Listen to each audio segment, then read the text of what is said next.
On behalf of the President, welcome to the White House.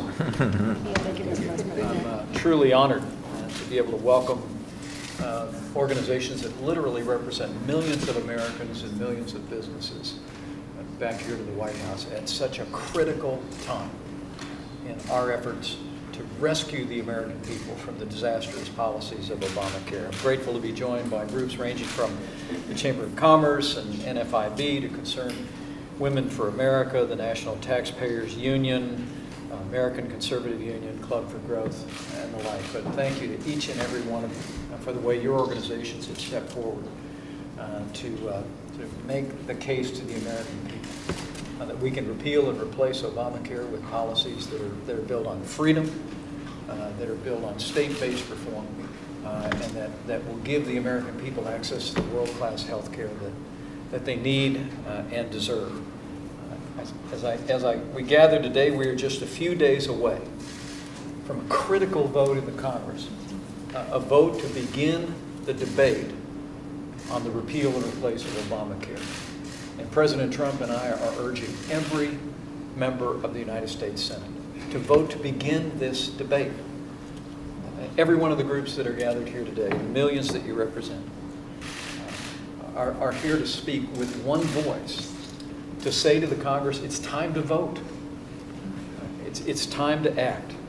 It's time to get on with a debate to repeal and replace Obamacare. As President Trump said, when members of the Senate gathered here at the White House just a few short days ago, inaction is not an option.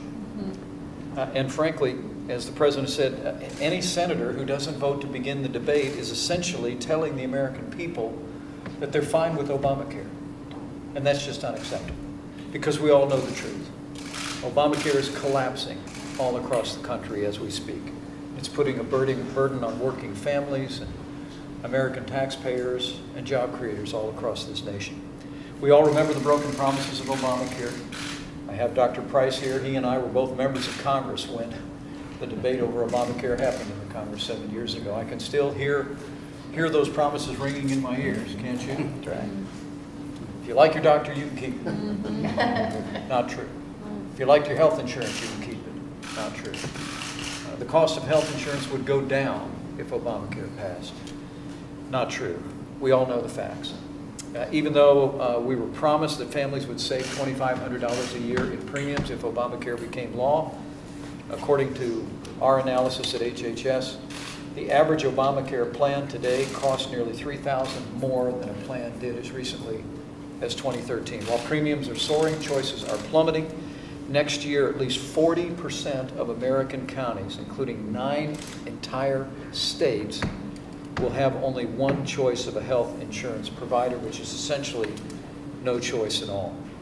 And in many jurisdictions around the country, there's not even one choice. So the time has come for Congress to act. The President and I are truly grateful to the organizations represented around here for lending your voices for working families, voices for businesses large and small, to our effort to repeal and replace Obamacare. And we just urge you in the days that remain between now and this vote early next week to reach out to people across this country and let them know that we're close. We literally are just a few votes away from beginning a debate that will repeal and replace Obamacare in the United States Senate.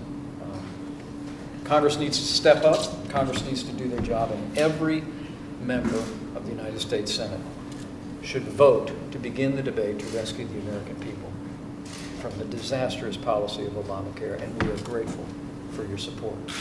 With that, I want to recognize the Secretary of Health and Human Services, Dr. Tom Price, for his thoughts on this moment. And let me just say, this is a historic moment. For 7 years, the American people have seen the broken promises of Obamacare, and we are just days away and a few short moments and just a few votes away from being able to keep a promise that every Republican in the Senate, every Republican in the House has made to the American people. And our message today, our message to each one of you and the groups that you represent is make sure the American people know that it's time for Congress to act, and it's time for the American people to let their voice be heard. There is no voice more powerful in Washington, D.C. than the voice of the American people. Tom? Thank you, Mr. Vice President. You're right. It is an historic moment. This is an historic room, and this is an historic time for the American people and for your organization. So I just want to thank you, lend my echoing words of the Vice President, but to thank each and every one of you for the productive and positive discussion and action that you have brought about over the past number of months. Time is of the essence. The fact is that the American people deserve and demand that Washington addresses their problems and their challenges. And this is a challenge that is not unknown to anybody who's been paying attention at all.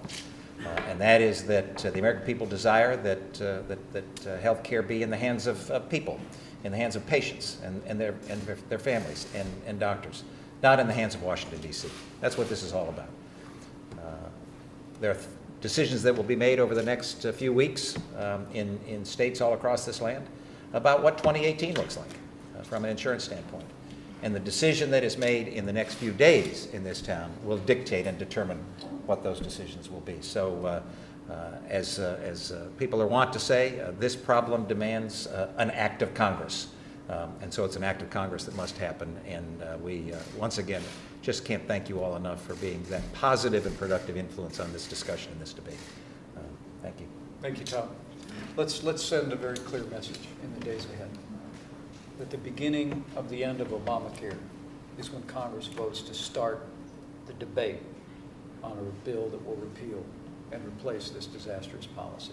Early next week, every Republican in the Senate will be called upon to vote to begin the debate.